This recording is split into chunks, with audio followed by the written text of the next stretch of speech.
December 4th, 1977, a man placed a crown on his own head while his country starved. The ceremony lasted hours. The consequences lasted decades. In a nation where most citizens lived in extreme poverty, gold-plated carriages rolled through the streets of Bangui. Imported horses stamped on freshly laid pavement. A throne, cast in gold, sat beneath floodlights powered by generators brought in solely for the event. The coronation cost between 20 and 22 million US dollars, an estimated 1/3 of the country's annual budget. There was no vote, no referendum, no dynasty. By decree alone, the Central African Republic became the Central African Empire. At its center stood Jean-Bédel Bokassa, soldier, president, and now emperor, crowning himself not as a symbol of continuity, but as an assertion that the state and the man were indistinguishable. This was not the beginning of his rule. It was its revelation. Colonel Bokassa only wants to collect medals, and he is too stupid to pull off a coup d'etat. Bokassa had taken power more than a decade earlier. On January 1st, 1966, he seized control of the government in a military coup, overthrowing his cousin, President David Dacko. Bokassa, a former officer in the French colonial army, presented the coup as a corrective, discipline replacing disorder, authority replacing drift.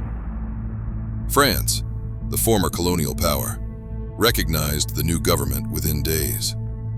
From the outset, Bokassa ruled personally. Political parties were dissolved. Parliament was sidelined. Opposition figures were detained or forced into exile. The military became both the backbone of the state and the instrument of repression. Promotions were granted by loyalty. Punishment was arbitrary and often public. Government ministries continued to exist, but decision-making remained centralized. Bokassa presided over cabinet meetings in uniform, often issuing orders without consultation.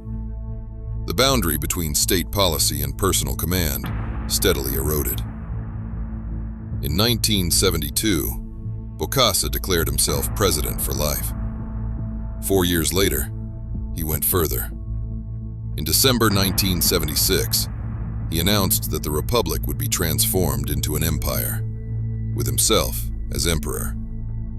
The justification was couched in language of dignity, stability, and national pride. The reality was theatrical absolutism. The coronation the following year was staged with meticulous excess. Foreign dignitaries were notably absent, sending representatives instead. The empire did not alter governance. It magnified it. Bokassa's rule became increasingly erratic and violent. Reports accumulated of torture, disappearances, and summary executions. Former officials later testified that Bokassa personally oversaw beatings and killings, sometimes within palace grounds. Fear replaced procedure. Loyalty was enforced through proximity to power, not law. The most damaging rupture came in 1979. That year, the government ordered school children to purchase expensive uniforms bearing the Imperial emblem. When families protested, security forces responded with mass arrests. Dozens of students were detained at Ngaragba prison. Many were beaten. Some were killed. If Giscard deposed me for the massacre of children, it is false! International outrage followed. France, which had long supported Bokassa as a strategic ally, withdrew its protection.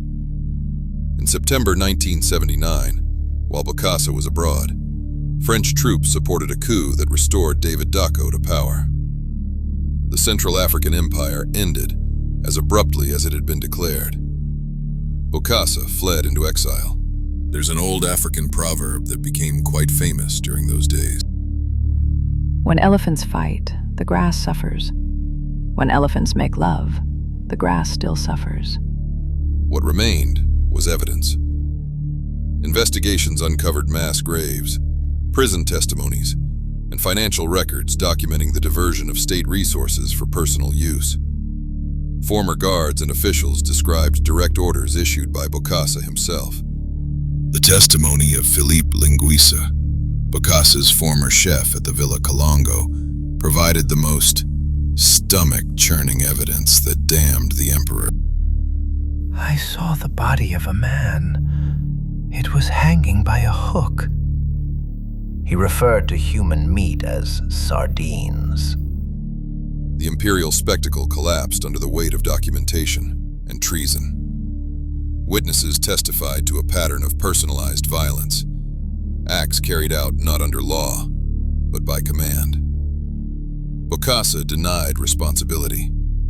He claimed exaggeration. I am not a cannibal. I assure you on my honor as a Christian that I am not a cannibal. He invoked national necessity. In 1987, he was convicted and sentenced to death. The sentence was later commuted to life imprisonment, and eventually reduced again. He was released in 1993. I am the 13th apostle of Christ.